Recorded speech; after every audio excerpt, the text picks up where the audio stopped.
vois toute la richesse de ce que tu empruntes à la littérature, y compris la méthodologie même, c'est-à-dire une réflexion sur le style, les formes du style, la rhétorique, la stylistique, le style comme écart. Enfin, il y a tout un tas de débats d'ailleurs dans les études littéraires là-dessus. Je voulais juste, bon, indépendamment de cela, préciser ce que j'entendais par ethos tout à l'heure. C'est pas au sens un peu mou dont tu as parlé, mais il me semble que la référence à Spinoza, par exemple à l'éthique de Spinoza,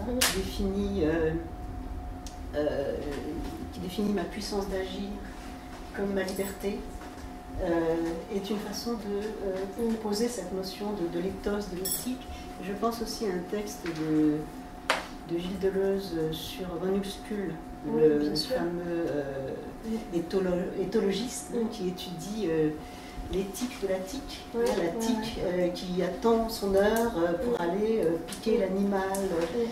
Et donc il y a ce monde propre à la tique qui est créé par son ethos. Dont Uxküll ne dit pas qu'il est pauvre, même s'il est réduit à quelques stimuli, dont il dit qu'il est sûr. Voilà. Et donc ce qu'il montre, c'est comment justement chaque espèce crée un paysage de relief spécifique dans le réel, en fait. Oui, je pense que c'est une des... L'éthologie humaine, c'est aussi un domaine, je sais pas, c'est une science sociale, c'est au confluence des sciences sociales et des sciences de la nature, et c'est peut-être un domaine à explorer. Voilà. Je laisse la parole maintenant à Cyril. Merci Claudine, merci à vous de m'avoir convié, à Marielle, pour me donner l'occasion en fait, de participer à la discussion d'un livre que je juge important. Il est important parce qu'il tente de nouer ou de renouer, je dirais au bon niveau, enfin c'est ce qui me semble, le dialogue entre d'une part la littérature et d'autre part les sciences sociales, particulièrement la sociologie et l'anthropologie. Au bon niveau parce que, comme Marielle y insiste dans ce livre, et elle vient de le rappeler, selon sa formule, il s'agit de réfléchir avec la littérature et non pas à son propos. On pourrait presque dire qu'il en va d'une conception adverbiale de la littérature, c'est-à-dire qu'il s'agit de comprendre ce que voir et décrire le monde littérairement peut avoir de commun et de différent avec le fait de le regarder et de le décrire sociologiquement ou anthropologiquement.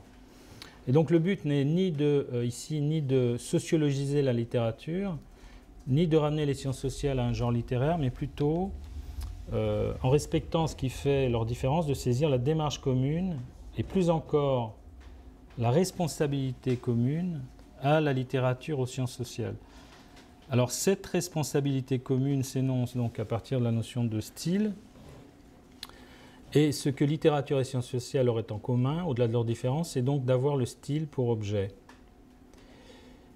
La notion de style correspond ici au constat, tel que je l'ai compris en tout cas, que les formes de vie humaine et les manières d'agir sont toujours déjà et toujours nécessairement des idées, c'est une formule qui arrive très vite dans le livre, quand bien même ces idées ne seraient pas encore explicites. Les actions humaines sont autrement dit toujours des valorisations en actes.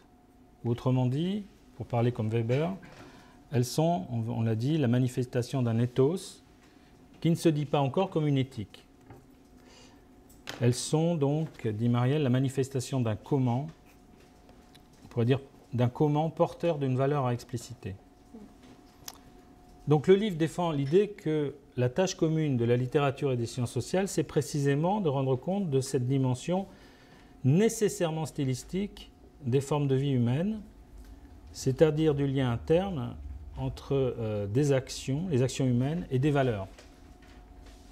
Alors cette phrase, je vais m'arrêter sur une phrase qui est tout au début du livre, page 14, qui, à mon avis, contient tout le projet du livre et donc tout le projet de ce que Marielle appelle une stylistique de l'existence. Donc Marielle dit « Je suis convaincu que la tâche consistant à qualifier les formes de vie, à les décrire avec justesse et à les traiter avec justice, cette tâche est la responsabilité véritablement commune à la littérature et aux sciences sociales, qui, en ce sens, sont les unes comme les autres des sciences du style. » Alors, donc je voudrais m'arrêter un petit peu sur cette phrase. D'abord, il est dit que la littérature et les sciences sociales qualifient les formes de vie humaine. Mais évidemment, il me semble évident qu'elles n'ont pas le monopole de cette qualification. Vie qualifiée est un terme qui est ici emprunté à Agamben, qui l'oppose à la notion de vie nue. Donc les vies humaines sont nécessairement qualifiées, car elles sont nécessairement appréhendées dans une culture, depuis une culture, je dirais.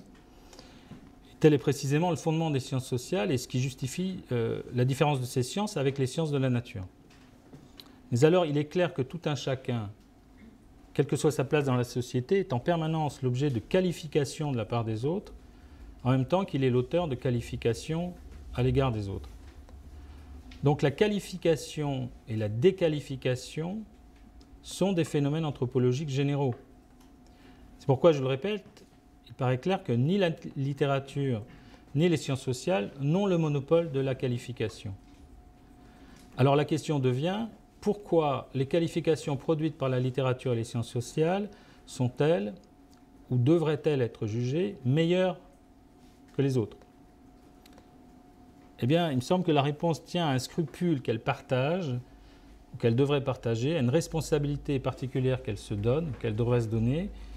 Elles veulent décrire les formes de vie avec plus de justesse, avec la plus grande justesse possible, je reviens à la phrase, c'est-à-dire aussi rendre justice à ces formes de vie, quel que soit le dégoût ou le mépris qu'elles inspirent.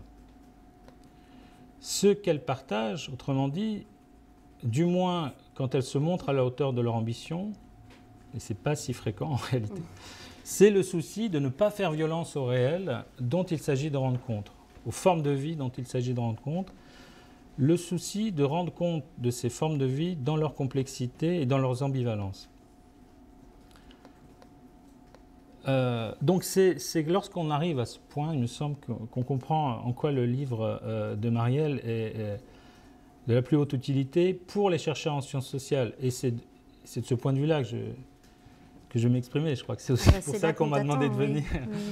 Oui. Pourquoi c'est important pour les chercheurs ? C'est parce que ce livre leur rappelle, depuis l'expérience de la littérature et singulièrement de la poésie, l'exigence à laquelle elles sont tenues, ces sciences, de ne pas violenter les formes de vie qu'elles tentent d'analyser, et aussi d'ailleurs de ne pas les fétichiser, le terme est plusieurs fois employé, j'aurais tendance à dire de ne pas les réifier.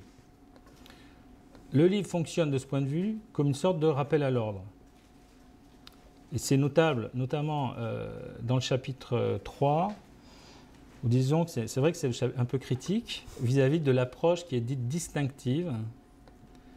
Je cite, « Viser une stylistique de l'existence, c'est chercher à en finir non pas avec les logiques distinctives, qui disent un incontournable, mais avec leur monopole. » Et donc dans ce chapitre, il y a la critique de ce que Marielle appelle un préjugé distinctif qui traverse les sciences humaines et qui est donc rejeté non pas en tant que préjugé, bien sûr, mais surtout il est rejeté en raison de l'écrasement qu'il fait subir à d'autres approches du style et conséquemment à la possibilité de décrire l'existence des styles de manière dynamique et plurielle.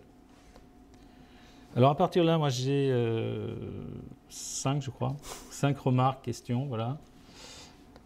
La première concerne les 3 modèles d'analyse que Marielle a décrit tout à l'heure, 3 approches.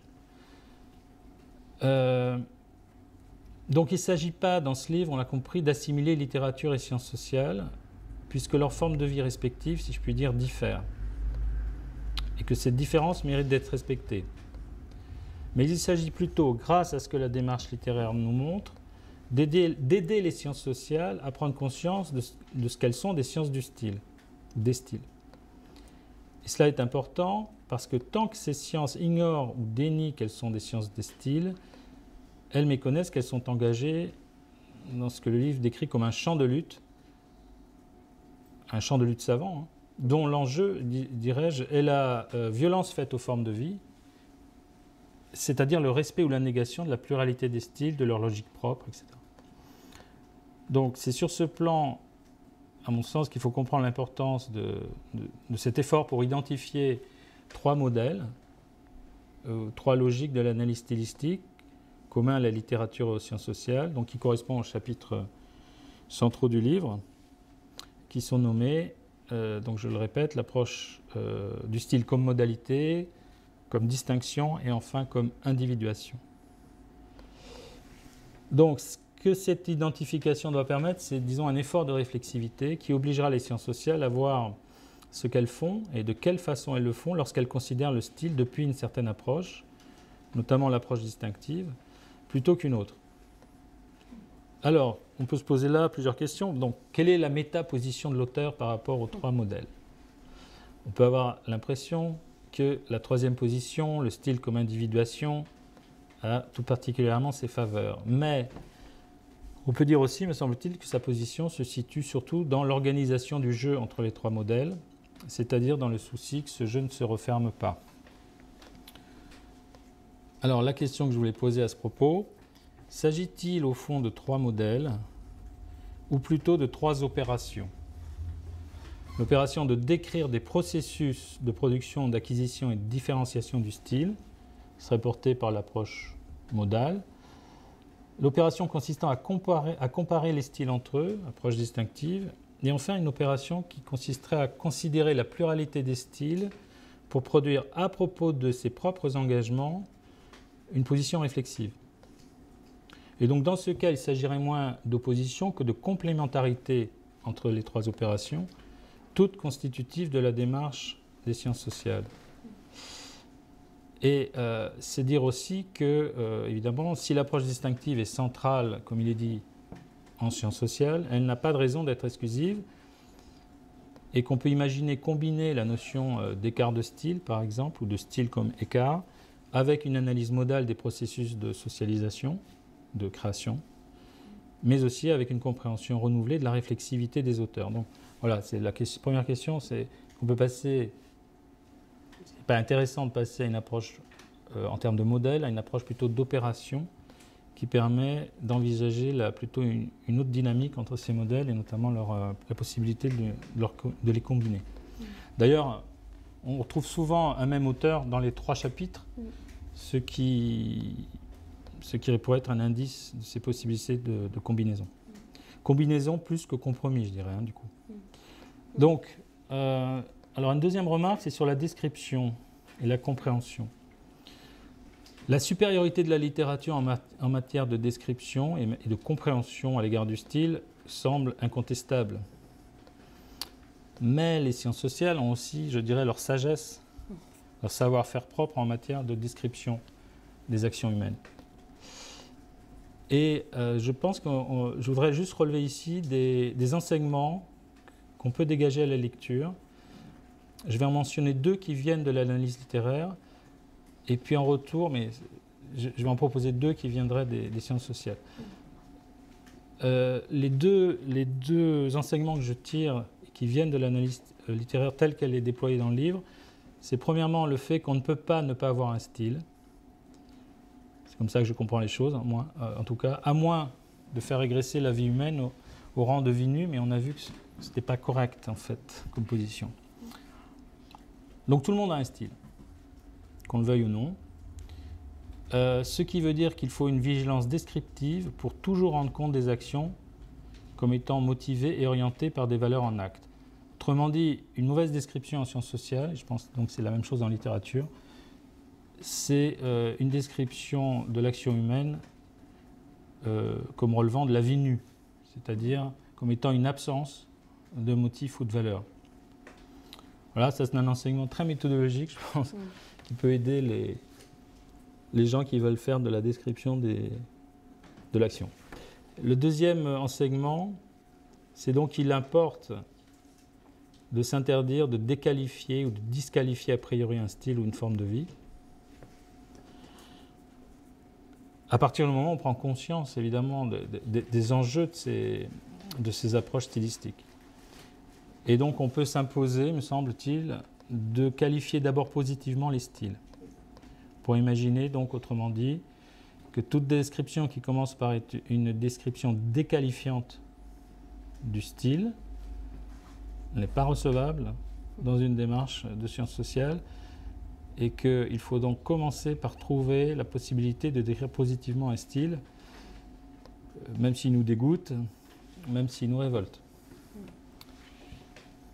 Alors, deux remarques encore, mais qui viendraient plus des sciences sociales.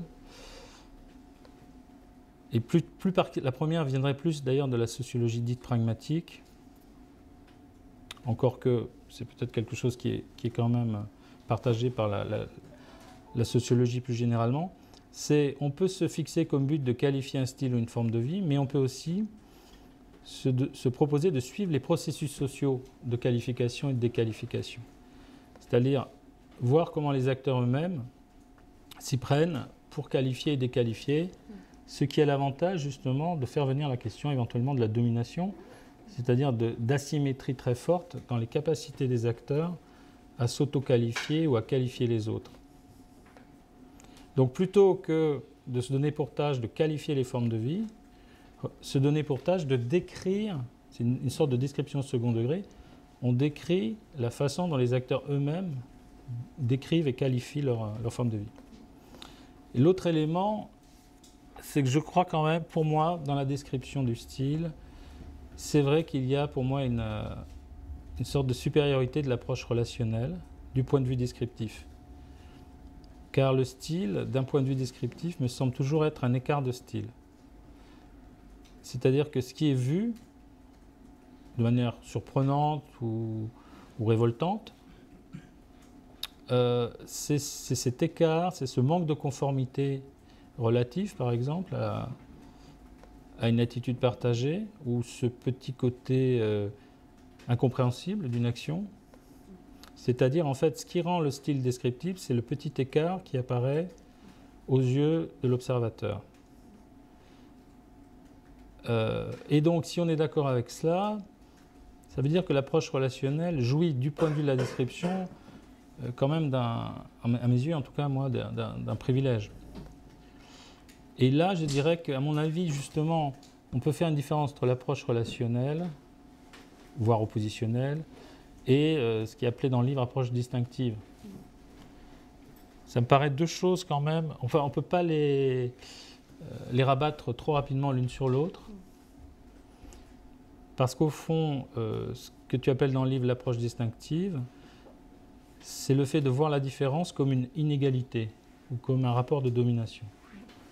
Or, on peut commencer par voir la différence, sans immédiatement l'interpréter comme une inégalité.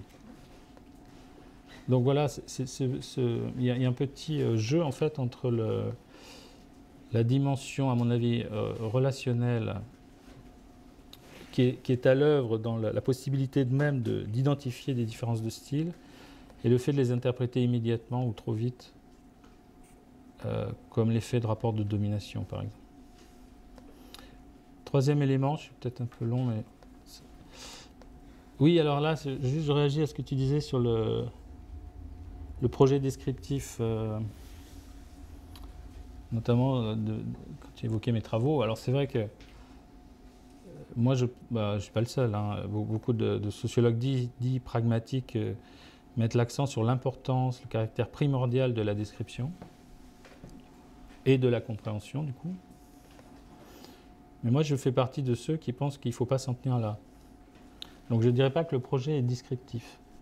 En réalité, je distingue ce que j'appelle les tâches premières de la sociologie, qui sont la description et la compréhension, qui doivent effectivement être premières, et les tâches secondes, que l'effectuation de ces tâches premières rend possible, et qui sont l'explication, la prévision ou la critique.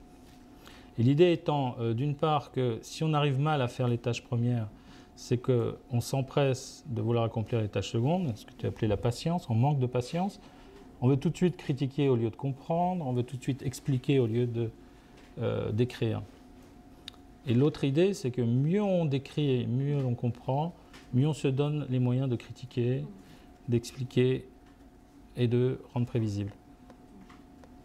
Donc, j'ai réfléchi au livre aussi du point de vue de ces tâches secondes, et notamment de l'explication et la prévision.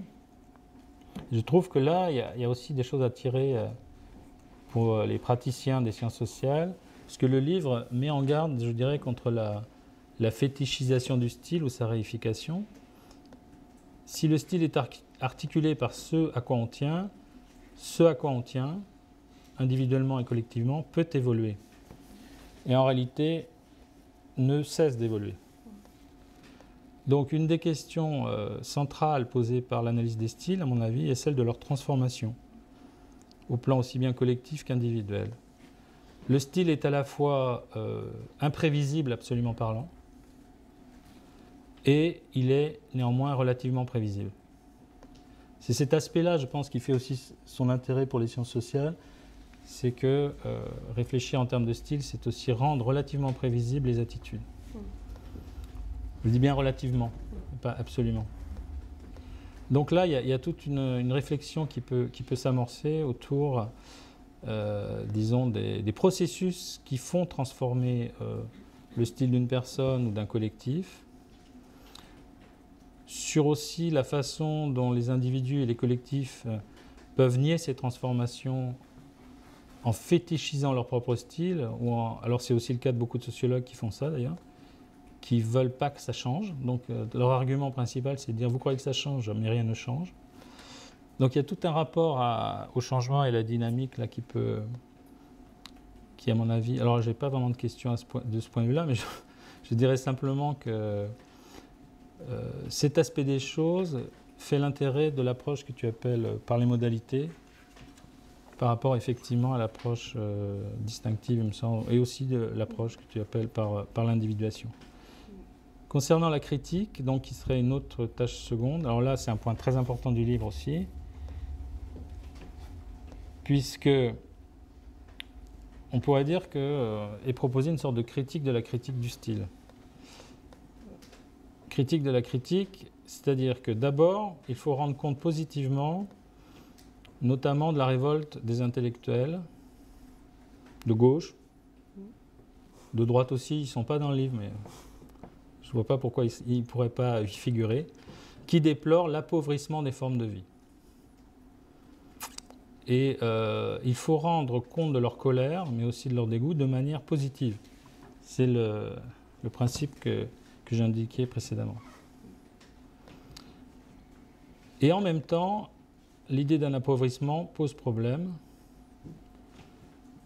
pour des raisons assez évidentes, des raisons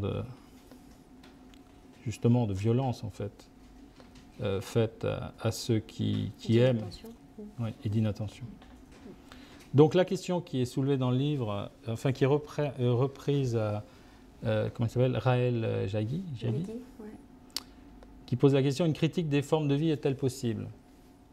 Toi tu réponds bah oui, puisqu'on passe son temps à le faire. Mais je pense qu'il y a quand même dans sa question quelque chose d'intéressant, c'est au nom de quoi critiquez-vous une forme de vie? Au nom de la vôtre? Bon, ou au nom d'autre chose?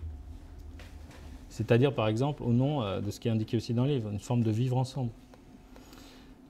Et de même, comment reconnaît-on une forme qui, je cite, vaut la peine? Quel est le critère? Donc ça ouvre à des tas de questions. Et là, il me semble que la notion très importante du livre, c'est la notion de confiscation, qui revient en fait très très souvent, sans être vraiment, je dirais, élaboré, quoi, je dirais. Donc il est dit par exemple, ce qui t'a protégé, ce n'est pas exactement telle forme de vie, mais la nécessité de ne jamais laisser confisquer le formel de la vie. De là, il y a deux orientations critiques qui seraient possibles. Dénoncer à chaque fois qu'on la constate la confiscation du formel. Évidemment, il y a un problème. Si celui qui se voit confisquer sa forme de vie y consent, qu'est-ce qu'on fait? C'est toujours le même problème. Ça lui fait plaisir quand on lui confisque sa forme de vie. Ça pose un problème. Et alors, l'autre orientation, c'est vers plus de réflexivité, en fait, c'est-à-dire de rendre ces questions d'appropriation de style, de confiscation, débattables, discutables, et donc d'accroître la réflexivité collective et individuelle. Moi, personnellement, c'est cette direction qui me paraît la plus intéressante. Et donc, du coup, et j'en termine, j'avais un 5e point, mais il est directement lié à celui de la critique, c'est la question de la modernité. C'est un point aussi important du livre, de suggérer que la question du style, en tant que question disputée, est une question moderne. Donc il y a du style dans toute humanité. C'est la position agamben, on va dire, là, sur le fait que toute vie humaine est qualifiée. Mais il y a néanmoins dans le livre l'hypothèse, je cite, d'un moment stylistique de la pensée et des pratiques. C'est-à-dire, en fait, on s'oriente ici vers une sorte de théorie de la modernité, l'air de rien, théorie de l'histoire, qui évidemment, d'un point de vue sociologique, fait penser à certains aspects de l'approche weberienne, c'est-à-dire la modernité caractérisée par le pluralisme des valeurs. Ici, se reflétant dans la différenciation des ethos. Donc, si la guerre des styles, c'est la guerre typique des modernes, c'est parce que ça serait en raison d'un processus en fait de différenciation sociale qui fait que et on revient à la question du vivre ensemble, nous devons vivre ensemble alors même que nous avons des modes de vie relativement différenciés. Je dis relativement parce que, évidemment, ils ne sont pas complètement différenciés, sans quoi il n'y aurait même pas de société. Et cela retentit, comme il est dit aussi à plusieurs moments du livre, sur la question du moi, des tensions internes au moi ou au soi, typiques de la constitution du sujet moderne. Et alors donc, alors je pense que pour moi, je trouve que c'était une piste, enfin c'est quelque chose de très intéressant d'accentuer, regretter au fond que le livre n'accentue pas plus cette question du rapport entre dispute stylistique et modernité, car ça ouvre un double programme qui d'un point de vue des sciences sociales, me paraît tout à fait passionnant. C'est d'abord étudier le processus de cet accroissement de la dispute stylistique avec le processus de modernité, mais aussi étudier le style, les questions de style et les disputes sur le style dans les sociétés traditionnelles. Parce qu'on part du principe que c'est un universel. Alors comment gère-t-on les conflits de style s'ils apparaissent, s'ils doivent apparaître? Parce que malgré tout, c'est des sociétés qui subissent des processus de différenciation. Et de toute manière, il y a le problème de la transmission intergénérationnelle. Donc comment gère-t-on la pluralité naissante des styles dans des sociétés traditionnelles? Voilà, je pense que ça, c'est quelque chose qui pourrait ouvrir un débat serré avec les anthropologues et évidemment aussi avec les historiens. J'ai parlé un peu long. Il reste une demi-heure. Désolé. Donc, non, merci. Merci beaucoup, hein, parce que il y a beaucoup de choses auxquelles je serais incapable de répondre et pour l'instant, simplement, j'entends la repensée des questions traversées voilà, depuis une autre démarche, une bibliothèque à la fois partagée et autre. Mais je vais essayer de prendre les choses par le bout pour que la modernité puisse être redéfinie en termes de disputes stylistiques. Alors, je te remercie de le dire aussi clairement parce que oui, ça m'a pris du temps de le comprendre en ces termes-là. Et effectivement, j'en ai pas fait grand-chose parce que j'ai été... bon, il y a des choses considérables par lesquelles je ne me montre pas intimidée dans le livre, donc j'aurais pu ne pas l'être davantage par modernité, mais là j'étais un petit peu arrêtée. Mais en tout cas, ça m'a notamment le point de rupture que j'ai essayé d'identifier, c'était à travers Balzac, cette projection des problèmes de forme sur le terrain des affects d'irritation, de colère, de peur d'être ressemblé. Et il me semblait qu'il y avait là une sortie du lexique, de la rhétorique et une entrée dans le vocabulaire stylistique qui allait de pair effectivement avec quelque chose comme une irritation nouvelle du sensible en fait, que ça devient un plan de nervosité. Et je l'ai retrouvé très très bien formulé par Baudelaire, etc. Mais je l'ai pas suivi plus que ça. Mais c'est vrai que c'est pour ça que j'ai insisté sur Balzac, parce que je trouvais que il formulait avec son idée de fatiguer son génie à recréer des distinctions quelque chose de très important, qui est justement cette affaire d'entrer dans un régime de dispute stylistique. Et la question des disputes de style dans les sociétés traditionnelles, alors je n'y connais rien, mais je l'ai vu un tout petit peu traité dans un tout petit collectif qui s'intitule L'interrogation du style, dirigé par un anthropologue qui est mort l'année dernière, je crois, Bruno Martinelli, et où il est question, en tout cas, enfin, où on cherche à traduire au moins la notion dans le vocabulaire d'autres cultures. Et donc voilà, mais en tout cas, oui, je serais bien d'accord pour tenter une définition de la modernité comme guerre stylistique, et où je le dis plusieurs fois, je crois, dans le bouquin, où le sujet est lui-même l'arène de ce combat, où ce qu'il est attendu d'un sujet, c'est qu'il devienne lui-même l'arène de ce combat. Et il y a des très beaux textes de Kafka, par exemple, qui montrent, qui tentent de tenir jusqu'au bout cette injonction faite au sujet de devenir lui-même l'arène des formes de vie. Et bon, c'est des textes assez déchirants, mais qui sont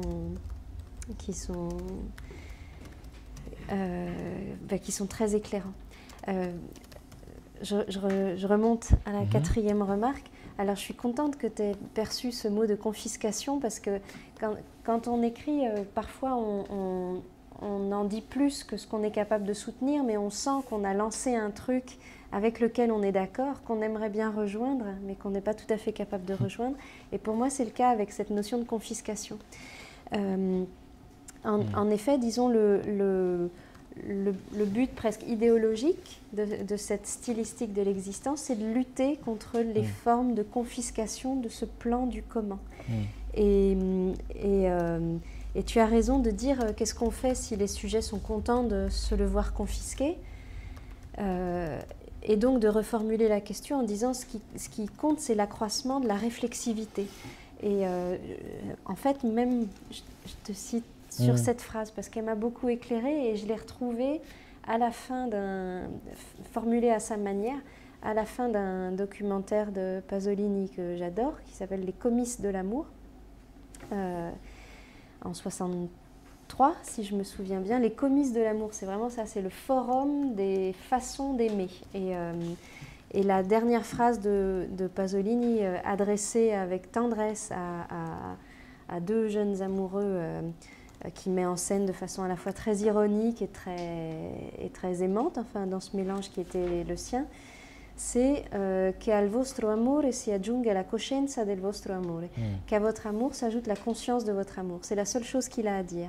Et parce qu'effectivement, à la question comment faut-il aimer, on ne saurait pas répondre comme ça. On ne peut répondre qu'en termes d'accroissement de cette conscience ou de cette réflexivité. Mais oui, merci pour avoir relevé le mot confiscation.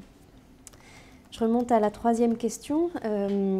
Là, j'apprends en fait, parce que c'est vrai que moi j'ai dirigé tout l'enjeu vers la dimension critique et pas vers la question de la prévision, et en fait c'est la troisième fois que tu me le dis, sur celle de la transformation, sur laquelle je reste pour l'instant un peu sèche, parce que justement je me suis pas encore vraiment posé cette question-là. J'ai observé des passages ou des contestations d'un moment d'être par un autre moment d'être, mais je n'ai pas du tout réfléchi en tant que tel à la question de la transformation. Mais le fait de mettre en avant la question de la prévision, ça m'aide déjà à me le représenter autrement. Mais je peux pas en dire beaucoup plus. Et puis enfin, l'idée de considérer ces trois... Alors, je les avais même pas appelés des modèles, je sais pas trop comment les appeler, les trois styles de style, comme des opérations qui donc se situent à des plans différents de l'analyse. Je trouve ça bien, oui, je te remercie. Parce que justement, moi j'avais eu tendance à...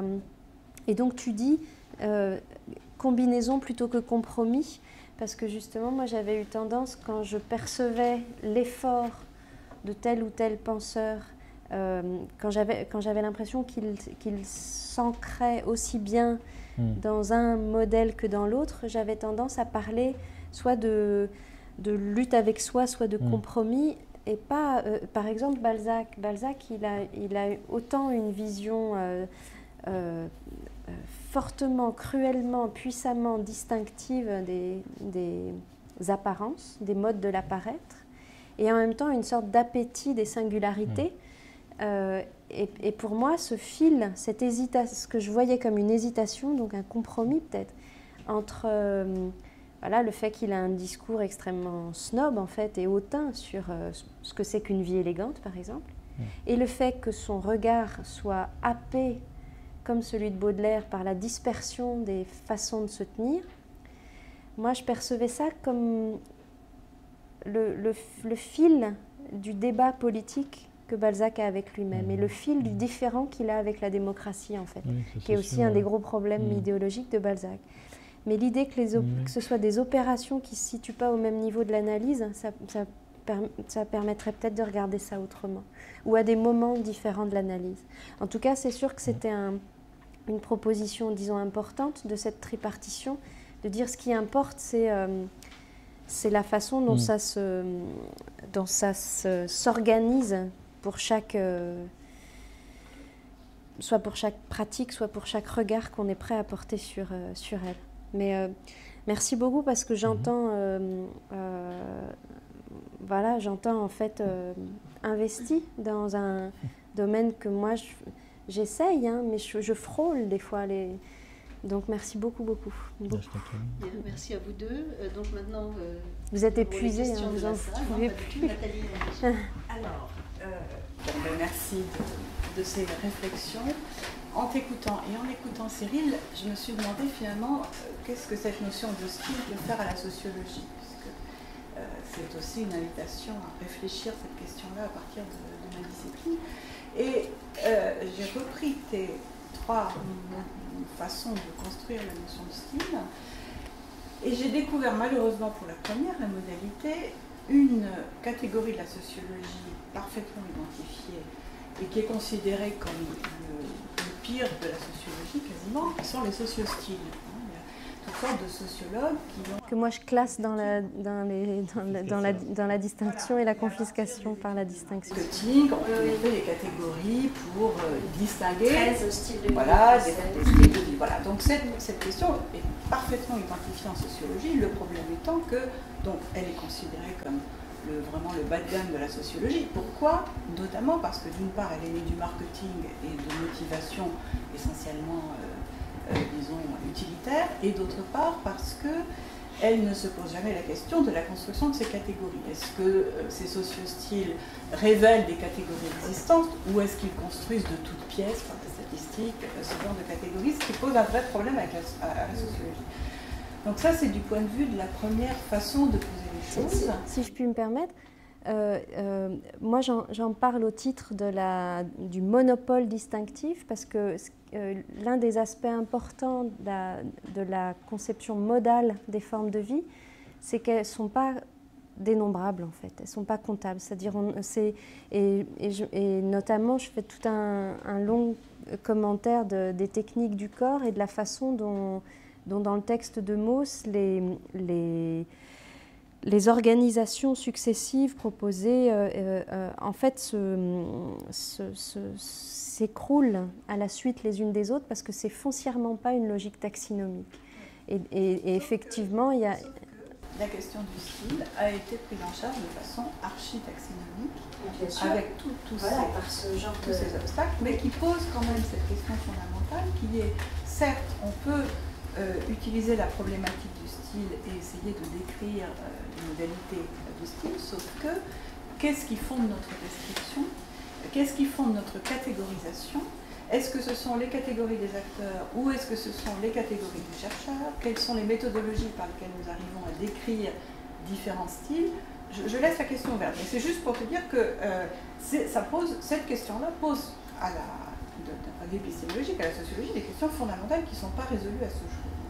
La deuxième approche sur la distinction, on a aujourd'hui évidemment redécouvert Tarde et l'imitation pour essayer d'élargir un peu la façon dont Bourdieu a refermé la problématique des différences sur celle de la distinction dans une perspective critique.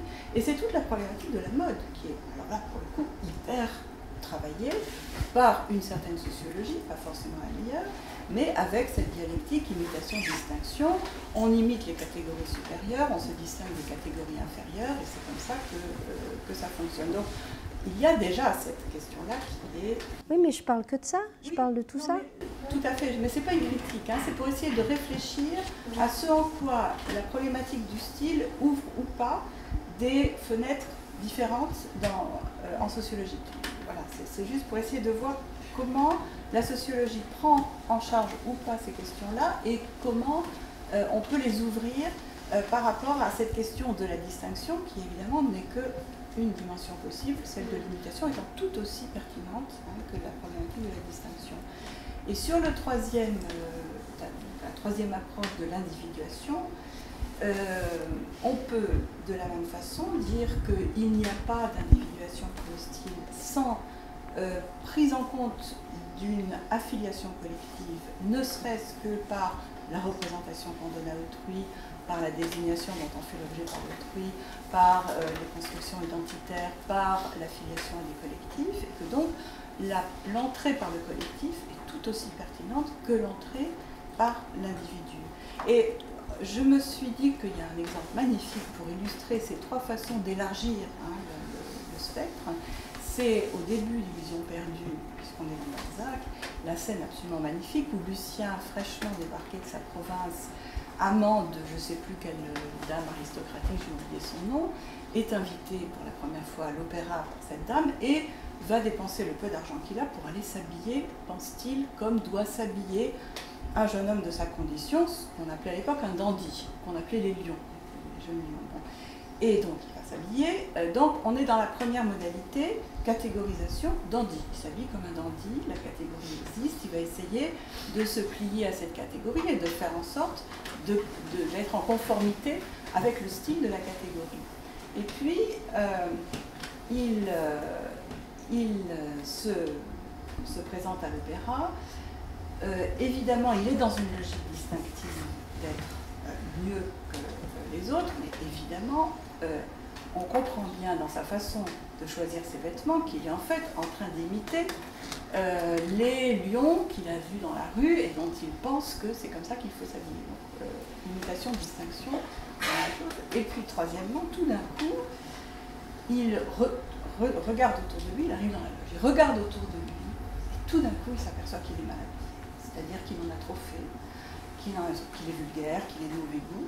Et tout d'un coup arrive la réflexivité dont parlait Cyril, c'est-à-dire le fait que dans sa stratégie d'individuation, se comparant à autrui, se retrouvant dans le collectif des hommes susceptibles d'être qualifiés de dandy, il s'aperçoit qu'il n'a pas compris le truc et qu'il n'a pas le bon style. Bon.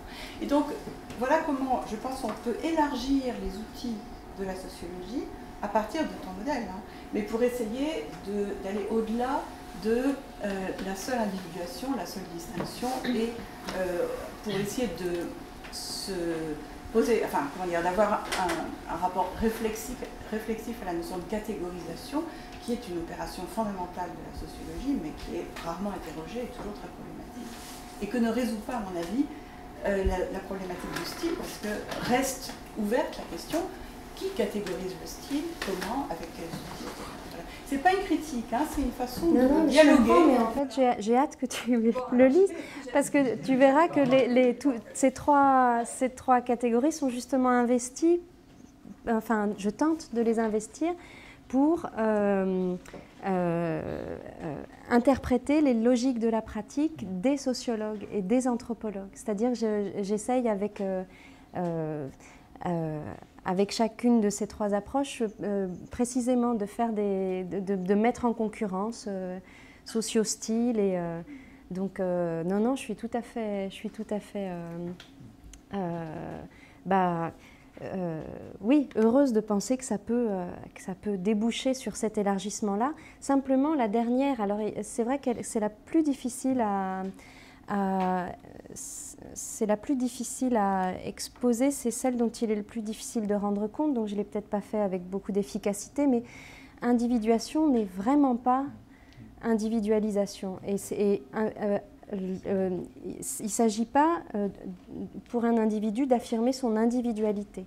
Il s'agit juste, il s'agit d'un rapport en termes morphologiques à la singularité qui peut aussi bien être collective. Et donc, mais bon, il est difficile d'en rendre compte comme ça. Mais oui, je suis contente si tu penses que c'est extensible, l'extension du domaine de la vigilance, ouais, quant aux formes. Merci beaucoup. D'autres questions? Oui. Juste parce que, donc en fait, il était donc question de littérature et de sciences sociales, mais en revanche, tu as ouvert et refermé ton propos avec 2 exemples qui étaient des exemples cinématographiques.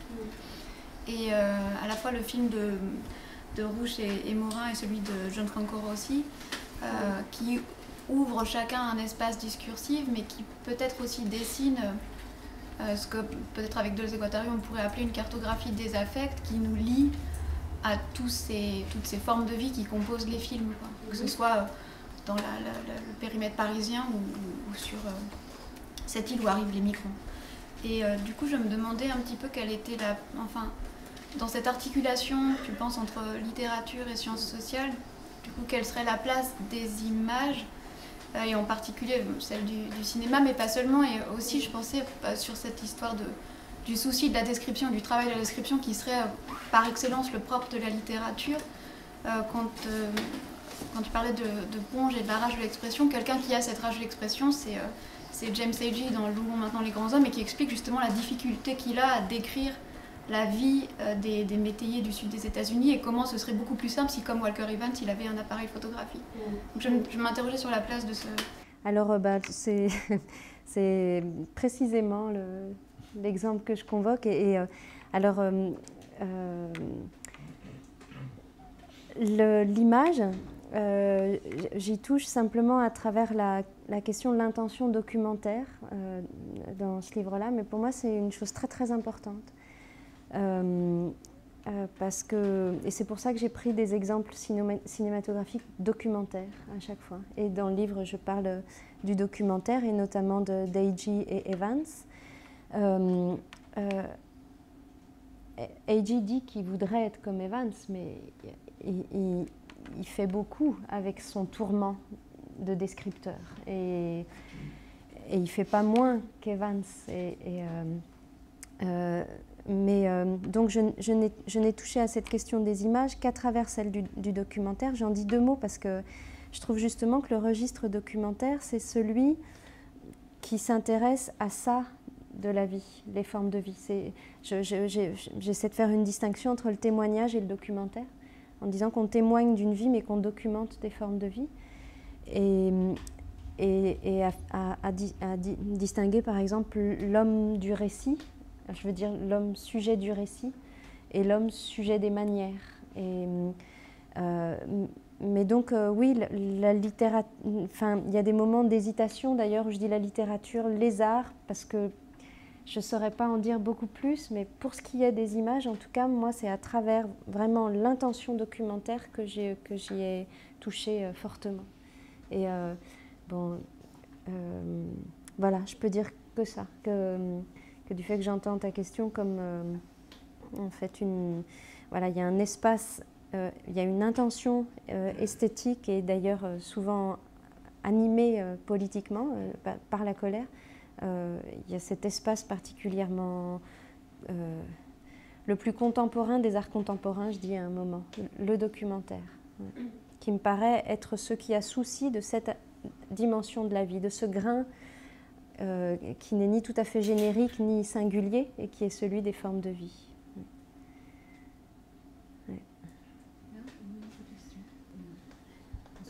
Juste un tout petit détail, puisque tu aimes beaucoup citer Michaud.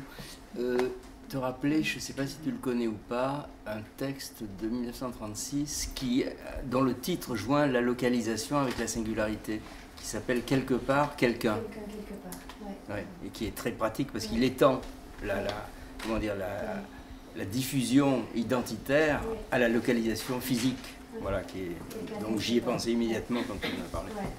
Et le quelqu'un, justement, ouais, merci beaucoup, hein, Raymond, Michaud. Il y a tous ces textes aussi où Michaud décrit la drogue, c'est bientôt l'heure de l'apéritif, comme presque quelqu'un, dit-il, quelque chose, presque quelqu'un. Et il y a là, oui, il y a là une entrée dans l'effort de qualification de différents indéfinis, c'est vraiment typique, ouais, d'une vertu du poème, pour le coup. Quelque chose, presque quelqu'un. Mais oui, c'est quelque part quelqu'un ou quelqu'un quelque part? Ouais. Moi, je crois que c'est quelqu'un quelque part. Merci. Giovanni, tu as un petit... Excuse-moi. Une petite chose très incongrue, mais je ne sais pas, pour l'histoire de l'art, la notion de style est à la fois intéressante et pas très intéressante. Elle décrit quelque chose qui ne relève pas d'une singularité, pas pour certains usages de ces termes, mais pour d'autres, au contraire, c'est la marque absolue de la singularité. Donc, mais je pensais à l'école d'Athènes de Raphaël, donc la philosophie, les savoirs, qui dans une première version était faite de manière telle qu'il n'y avait aucune présence, disons, de la mélancolie ou quelque chose qui résisterait au projet platonicien, et que dans un deuxième temps se modifie, puisque Raphaël introduit une sorte de portrait de Michel-Ange en Héraclite qui est au centre de la fresque, mais il le peint à la manière de Michel-Ange. Et là, c'est une manière, je pense, une façon de faire intervenir quelque chose qui résiste à l'idéalisation et qui a été décrit par certains historiens de l'art comme une forme de critique de l'impuissance de Michel-Ange, puisqu'il n'arrive pas à écrire, il est là comme ça, avec sa lourdeur. Mais un exemple qui me fascine, parce qu'un peintre peut peindre avec le style d'un autre, accueillir dans son œuvre un autre avec son style. Et pas dans le registre du pastiche ou du plagiat, c'est-à-dire dans celui de la déclosion. Comment tu as dit tout à l'heure? J'ai noté, voilà, que ce jeu ne se referme pas. Et que, oui, et justement, là l'interrogation intéressante, c'est celle qui s'interroge sur le genre de pluriel, ou le genre de conflit dont il est question.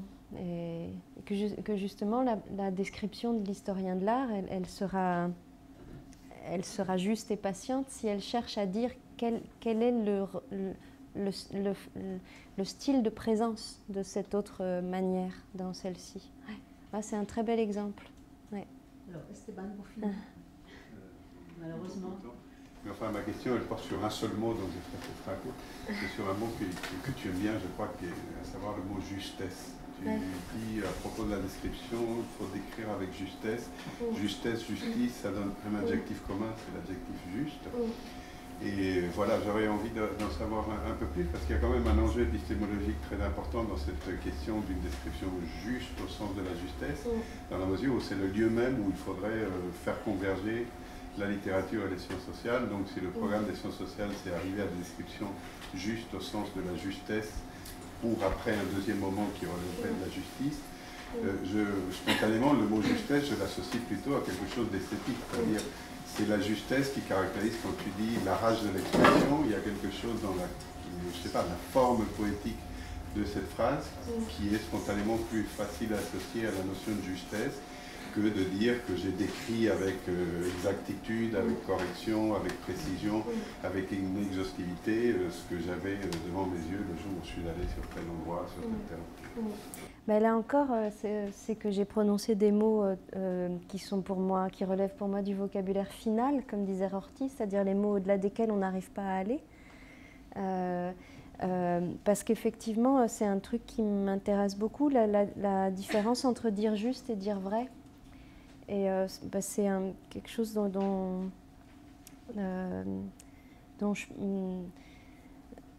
je parle beaucoup avec Patrick Boucheron, parce que justement, il est d'accord avec cette idée, même pour l'effort historien, le but n'est pas de dire vrai, c'est de dire juste. Mais je ne sais pas en dire plus. Sinon que pour moi, la conjonction de l'esthétique et du juridique au sens de la revendication de l'égalité des états de réalité comme de l'égalité des vies, c'est ça qui m'importe dans ce mot de juste. Et je l'ai retrouvé, bon, comme je ne sais pas en dire beaucoup plus, sinon qu'il me semble que le couple intéressant, c'est à faire fonctionner, c'est la différence entre dire juste et dire vrai. Et je m'arrête là parce que comme ça. Hein. Mais donc je l'ai retrouvé chez Baudelaire qui dit que le poète est du genre irritable et du genre à se mettre en colère. Et s'il est irritable, ça n'est pas par tempérament, mais par une clairvoyance plus qu'ordinaire quant au juste et à l'injuste. Je ne veux pas confisquer le temps, mais j'ai envie qu'on parle plus, un peu plus longtemps, peut-être 3-5 minutes de plus, parce qu'il faut continuer à parler de ce livre. Je n'ai pas assez entendu dans les questions à quel point ce livre nous saisit comme personne, comme citoyen. Enfin voilà, je voulais juste faire part d'une émotion. Mais ma question va porter sur le champ que tu ouvres pour les chercheurs en littérature, en fait. Oui, parce que j'espère ça aussi. Très grand nombre ici. Puis pour les boulangers, puis pour les policiers, puis pour les... Non, j'avais... parce que finalement, c'est vraiment une proposition que tu fais de, comme le disait Cyril, de travailler avec la littérature. J'avais envie juste que tu développes un tout petit peu, je ne sais pas, des conseils aux jeunes littéraires. Quelle serait cette méthode que tu proposes qui, moi, me paraît assez unique. Les conseils aux jeunes littéraires, ce serait d'attendre que je sois plus âgée pour me faire confiance, pour ne pas risquer d'errer dans leur carrière. Mais je vais m'adresser à Natalia Claus, qui est juste derrière toi, qui fait justement un travail littéraire avec moi, puis bientôt avec moi et avec Esteban, parce que justement, est-ce que ça va être reçu comme un travail littéraire? C'est pas tout à fait sûr. Je peux parler de votre travail, Natalia, qui est typiquement un travail dans le HESS conduit avec la littérature et qui n'a pas la littérature pour objet. Donc Natalia Claus, elle fait un travail sur les arts du cirque contemporain autour de la question du droit au risque et du vertige, la question du vertige. Et moi j'étais surprise quand elle est venue vers moi parce que j'y connais rien au cirque. Et elle ne souhaitait pas travailler sur la littérature de cirque, sur les romans. Ça me fait drôle de parler à votre place, mais pardon, mais bon, c'est pour donner un exemple. Et elle a fait un très beau travail en mémoire qui mobilise ces ressources à la fois descriptives, axiologiques, ces tensions entre valeurs, ces tensions entre significations, des situations de risque ou de vertige, lorsqu'elles sont prises en charge par la littérature dans des textes de Michaud, de Kafka, de Rilke, de Banville, etc., qui se trouvent, pas par hasard, être souvent cités, mais de très loin, par les artistes de cirque, qui n'en font rien, qui juste les citent, ou tel texte de Barthes sur les communautés, ou machin, tout ça. Et là, le travail, ça consiste justement à considérer que ce qu'il y a de littéraire dans cette démarche, c'est un certain registre d'attention, un certain scrupule dans la recherche des significations qui s'appuient sur des textes qui occupent ce terrain-là. Et donc, elle fait à la fois des entretiens avec les circassiens, elle réfléchit avec des textes qu'ils citent ou qu'ils ne citent pas, mais pour pour essayer d'avancer le plus possible dans la façon dont ils donnent sens ou refusent de donner sens ou contournent la nécessité de donner sens à leur pratique du risque, à ce qu'ils revendiquent comme un droit au risque. Avec finalement une ambition philosophique. Avec l'ambition d'un discours sur une pratique qui prend la littérature comme allié, mais un allié qui n'est pas du tout secondaire, qui est très, très fortement mobilisé. Voilà l'exemple. Bien, je crois que Marielle nous a donné une idée de tout ce qu'il y a dans son livre, de tout ce que nous avons envie de poursuivre dans sa lecture.